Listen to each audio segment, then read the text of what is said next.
Let's move on to part 3, looking at proactive techniques. And as we did before, we will look at potential problems, solution sources, and give you a recommended approach. Let's begin with looking at niche networking. One of the potential problems with niche networking is you may have no network to work. You may not have a network because you may have recently transferred here and haven't had time to build a strong network of professional or personal contacts. Or you may have decided to change careers and don't know many people in your new chosen profession. Likewise, your personality may not lend itself to building a network. Either you are shy, reserved, or might find it difficult to engage in relationships. Or perhaps you've just simply been self-centered and have been more of a taker than a giver in relationships. A second problem is you may have call reluctance. Self-promotion is a choice between isolation and initiation. It requires that you overcome the fear of taking the first step, overcome your call reluctance. Today, many people have a fear of fellowship, the fear of rejection, which has led to non-social, non-relational behaviors. This fear of direct human interaction is one of the reasons for the rise of online social networks, where people keep their distance, yet still are connected. Coupled with this trend is the fact that most job seekers are not necessarily sales-oriented. They're reluctant to sell themselves, reluctant to promote themselves. Call reluctance is basically an emotional block that stops you from doing what you intellectually know needs to be done. It is when your heart trumps your head. Over the last few decades, George Dudley, a clinical psychologist based in Dallas, has researched call reluctance found in sales professionals. In his book, Earning What You're Worth, The Psychology of Call Reluctance, he identifies and describes 12 sources of call reluctance. You can find a description of each of these sources in Exhibit 6C in your Seeker's Notebook. Worth the look. Let's look at solution sources for niche networking. And we're going to begin with looking at company contacts. And before we talk, though, about the sources for networking contacts, let's anchor a couple of key concepts. First, business contacts are better than social contacts. Networking is not so much about visiting with friends as it is about building business relationships. Second, when you develop a contact within one of your targeted companies, consider their level. If they are below your position, then you'll want to network for information. If they are above your level, then you'll want to network for an introduction. Don't confuse those two. Well, the first source of contacts should be within the company that you have just left or are still in. They can be found above, beside, and below your position within a company. Let's first look at bosses and boards. Above you are contacts who may be well connected. Often a boss may feel badly about having to let you go, or is more than willing to help you find a new work. If you have access to board members, they are highly connected within their own spheres of influence. How about peers and partners? People who work beside you may also be well connected. They know your work. Of particular interest are strategic or alliance partners of your company who may be connected to similar companies. Finally, subordinates and subordinates, personnel. Be kind to folks on your way up. You may need them on your way out. Sometimes those who work for you are more wired to what's going on in the marketplace than you can imagine. Don't let your pride stand in the way of connecting with them. Remember, a wise person once said in the book of Proverbs, pride goes before destruction and a haughty spirit before a fall. Well, while we're talking about solution sources of contacts you can find, I'd like to take you to what I call the 5 forces model. It's not from me. It's actually from Harvard professor Michael Porter in his classic book, Competitive Strategies. Here he presents his 5 forces model of industry analysis. Each of these forces represents a source of contacts for you to consider. First, at the heart of any industry, there exists a competitive rivalry. Companies who are part of that competitive rivalry experience the greatest dynamics of change and therefore opportunity. Is your company part of the rivalry? If so, their competitors will now want to connect with you. If not, is there someone in your network that can connect you to one of the companies that's in the current rivalry in your industry? Second, there is the bargaining power of suppliers and buyers. Pareto's principle would suggest that 80% of your company's supplies comes from 20% of the vendors. So who are those 20%? Examples are service firms like law firms, accounting firms, bankers, consulting firms, advertising firms, and information technology suppliers. If they have your company as one of their clients or customers, they may have other clients or customers that would value your experience. Well, Pareto's rule also applies to the revenue side. 80% of your company's revenues comes from 20% of their customers. So who are they? Who are the 20% of the top customers of your company? Use company contacts to connect to these people who would value your experience with a company who they serve or who serves them. Third, there are threats from new entries and substitutes. New entries are the up-and-comers, where the rapid growth translates into opportunities. Sometimes I think job seekers should focus more on the Inc. 500 rather than the Fortune 500. Finally, there are substitutes, companies that offer substitute products or services rather than the real deal that your company may offer. These knockoffs or copycats would value an original just like you. Another solution source is preferential contacts. In session 2, Career Choices and Consequences, we suggested you form an ACT team, an accountability counseling team. If you followed our advice, these folks are great sources for contacts. If you haven't formed an ACT team, why not? Session 4, called Communications Connection, we talked about contacting and clearing your references, including company references, contact references, and character references. These folks also are a great source of contacts.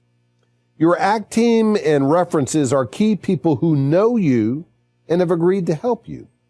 Once you have your target companies identified, launch your networking through them to get a great start. As a next source, we finally made it around to personal contacts.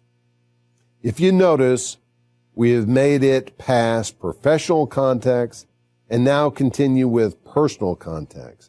There are 4 C's and 5 F's. Come to think of it, reminds me of my grade point average in college. Well, anyhow, the 4 C's are community, civic, charities, and church. There are various organizations that you could be committed to helping their cause, and in the meantime, be connecting with contacts who share your common interests. Each of us needs to become a master of mitzvahs. I love that word. It's a Jewish word which means acts of charity, giving divine blessings that bring us closer to fulfilling God's purpose in our life, because doing them creates a wholeness. Another Jewish word is shalom.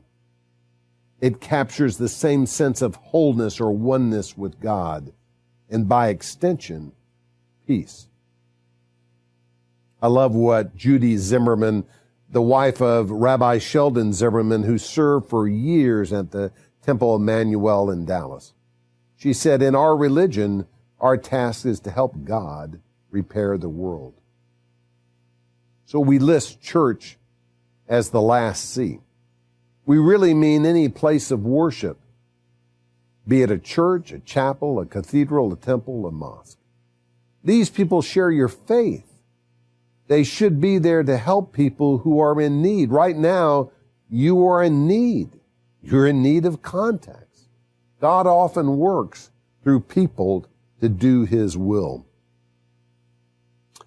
Well, the first of the two F's are family and friends. We finally made it. You will be asking a simple question. Let me tell it to you again. Do you know personally, or do you know someone who does know someone who works at one of my target companies?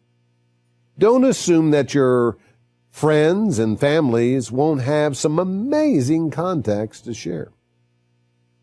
Well, what about the third F, folks in the neighborhood? Do you know what your neighbor's work life is like? Are you a member of the Homeowners Association? These folks are contacts literally right in your backyard. And then remember former classmates.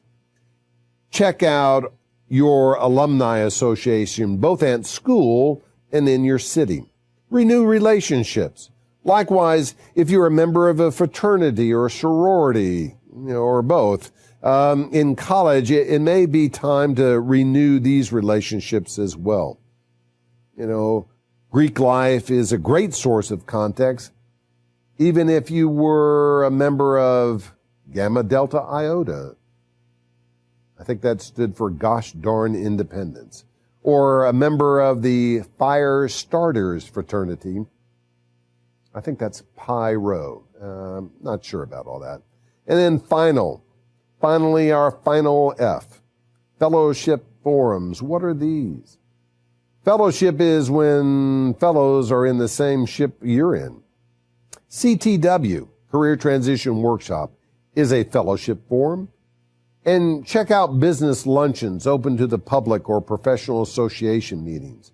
The goal here is to mutually support people just like you. Fellowship forums also extend to social media networks like LinkedIn and Facebook. Well, here's another source for developing contacts, what we call new and renewing. Here is a list of potential sources for contacts. First, consider ones who flew over. What do we mean by that? That is, people who have landed a new job. Why are these contacts so good? Well, the answer is they probably are working on several opportunities at the time they took the new job, which means you can chase all the ones that they left behind. In fact, check out the local newspaper. Often they will publish a list of people who have just landed new jobs. They will report that so-and-so, formerly of Company X, is now working for Company Y. Hey, great. That may mean that there is a vacancy in Company X that you might fill. Another way to keep track of people who land new jobs is to network at the Career Transition Workshop. As you help people here, they should help you in return. If you simply come to learn and not to connect, you miss out. Half the value of CTW comes from the podium, but the other half comes from the people. We cannot stress this point too much. Each week, you should complete a networking card, follow through, and make a call. Each week, Find someone to help by sharing what you know and who you know. Now let's consider revisiting reruns. If a contact, let's say, has 40 people with whom he or she maintains regular contact, and let's say he or she gives you 2 to 3 names to connect with, then you only have about 5 to 10% penetration on the first round. If he or she has over 1,000 acquaintances, then you really haven't even made a dent. So what's the point? You need to revisit people that you've already connected with. You need to revisit people that you already have contacted. You need to revisit people that you have a relationship with. Look back, give them an update. See if they will share some additional contacts for you to contact. Finally, there's always work in the crowd. Whenever there is a crowd to work, like association meetings or conferences or trade shows or meetings or luncheons or notables, just kind of work the crowd. Now, some of you feel awkward about doing that. You go, I really don't have any good skills. My social graces aren't that good. I'm always nervous about going into a group with strangers. Let me tell you, I'm real close to that. Sometimes I've referred to myself as an extreme introvert. And let me help you with that definition. As an extreme introvert, it's not that I just want to be at home alone with my family. I'd actually prefer my family not to be there. I mean, that's extreme. It's tough sometimes to just walk into a crowd of people and start schmoozing. So let me help you with that. Let's say you're coming into a room and there are a bunch of tables and there are people sitting at the tables, and just find an empty chair and sit down, and here's how you can just initiate a conversation. Turn to the person to your right, okay? Just turn to the person at your right and just say, is this your first time here? Now, this is a great icebreaker question, because if it is their first time, you've got something in common. If it's not their first time, then you can ask them, well, tell me a little bit about what goes on here. So we'll take that pass. Well, tell me a little bit about what's going on here. I mean, who speaks and what's it all about? And I mean, how many times have you come? And you can start that. But then as you're beginning that kind of a conversation, they're talking to you. You might go, now, do you work around here? Now notice how I've moved the conversation around to work. That's a good idea. You're trying to find new work, and now you've brought the conversation around to work. So you just simply say, so do you work around here? And whether they work close or work far away, you're really just interested in their work. So they go, no, I've come from this area of town, and I'm here. And you go, and what kind of work is it that you do? Now, see how I'm zeroing in on the work here? And they may go, well, I'm the chief operating officer to a small manufacturing company over in that part of town. And now you get to ask the key question, so how's business? How's your business doing in this economy? Now we're really getting to it. I mean, if the thing is growing and going, I mean, they're going to have opportunities, challenges for you. I mean, you're going to move right in. So you ask, so how's business? And they may go, well, really, it's not going well at all. I mean, I appreciate you asking, but I mean, we're going to have a downsizing before the end of the month, and just to be able to survive. And then just slowly say, yeah, that's tough. And just slowly turn to your left and see the person over there and say, oh, so is this your first time here? Hey, look, you need to break the ice. You need to initiate. That's what we talked about. You break up isolation with initiation. So what is our recommended approach to niche networking? Devote up to 3.5 days if you're a big buck person, or up to 1.5 days if you're a little buck person. And if you want to learn more about niche networking, then you're going to have to listen to Session 7, Networking Strategies, How to Network from Your Network. What if you have a target company and you have worked your target company for 2 to 3 weeks trying to find someone who you know as a contact into that company, and yet nothing connects, nothing happens, it's going nowhere? Then what do? Well, you commence cold contacting, which is what we're going to discuss next. Cold contacts can be divided into cold calls and mass mailings. The two most popular versions of cold contacting are cold calls and mass mailings. We recommend that you devote no more than 2 hours per week if you're a big buck person, and no more than 6 hours per week if you're a little buck person. So what is the biggest problem with cold calling? Dialing for dollars? Seems like a no-nonsense way to cut through all the hassle and just call directly. Well, the answer is it's an interruption. A call can catch your target by surprise and really cause a negative knee-jerk reaction. Solicitation with a script is really unreal. Most of us are not actors. We don't do well with scripts or even extemporaneous pitches. You sound like a telemarketer. You'll like Exhibit 6B entitled 20 Responses to Use with Telemarketers, also known as cold callers.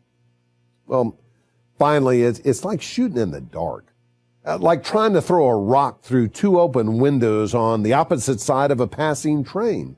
Odds of success are pretty darn low.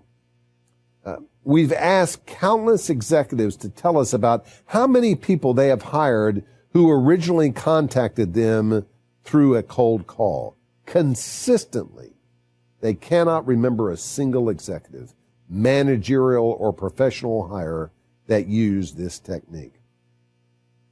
So we recommend 3 different approaches to make cold calls that are far more effective than just dialing for dollars, picking up the phone and calling. First is calling for a cause, which is arranging a visit with a target to discuss a cause. For example, you may be active in a professional association and want to talk to the target about being a speaker at one of your meetings or having employees join the association. Second, dialing for data. You contact the target company's investment relations or, say, marketing people. You're doing research and want to ask them for specific information about the company. They don't know that you are a job seeker.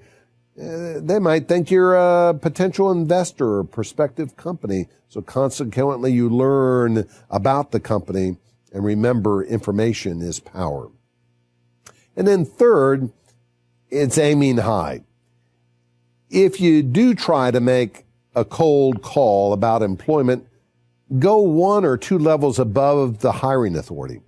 If you reach that person, explain that you know that they aren't the right person to be talking to, but you know that you would make a great fit for their company. Hopefully, you can create some synergy by trickling down from the top. Well, we've talked about cold calling. How about mass mailing? So what's the biggest problem with mass mailing? Again, seems like a great way to saturate target employers with a simple form letter and a mailing list. Well, the answer is that letter is simply an I, me, my letter. Because you will use a standard form letter, mail merged against the mailing list, the letter can only talk about you. It will fail to relate to the hiring authority's frame of reference. Like cold calling, the odds of hitting an open window are small in spite of what claims direct mail houses make. Their success rates correspond more to the successful delivery as opposed to a successful hire. What we recommend instead of mass mailings are managed mailings, which are far more effective. with managed mailings, you research target companies to learn all you can about them in a quick study through publications and people. Then you tailor communications. Based upon what you've learned, you write a letter from the hiring authorities' frame of mind, frame of reference, from their point of view, from their perspective.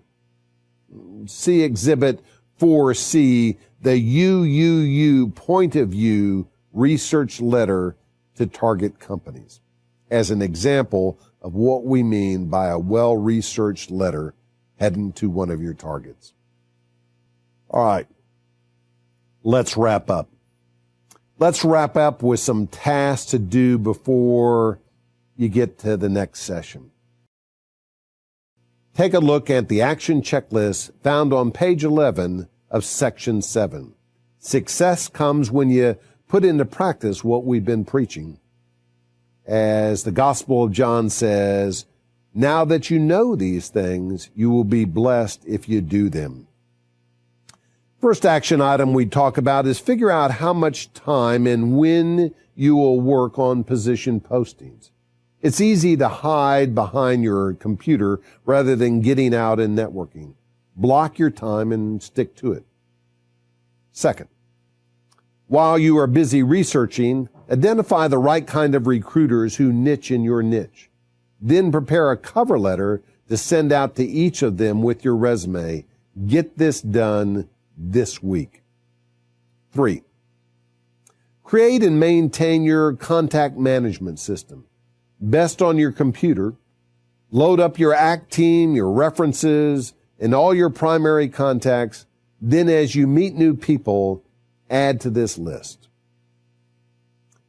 4, and finally, as it relates to networking, what companies do you think you should target? What companies do you think you should put on your target list? And we'll talk about that more next session. Well, let me go ahead and encourage you one more time that God has faith in you and what you can do with Him. Have faith in Him and what He has done, is doing, and will continue to do in your life. Let's go to Him in a final word of prayer. Let's go to Him in a final word of prayer. God Almighty and Father of our Lord Jesus Christ, we are so filled with joy that we are never making a cold call to you. You are always there with open arms and a listening ear. How can we not love you who first loved us? You have given us so much, yet we ask for even more.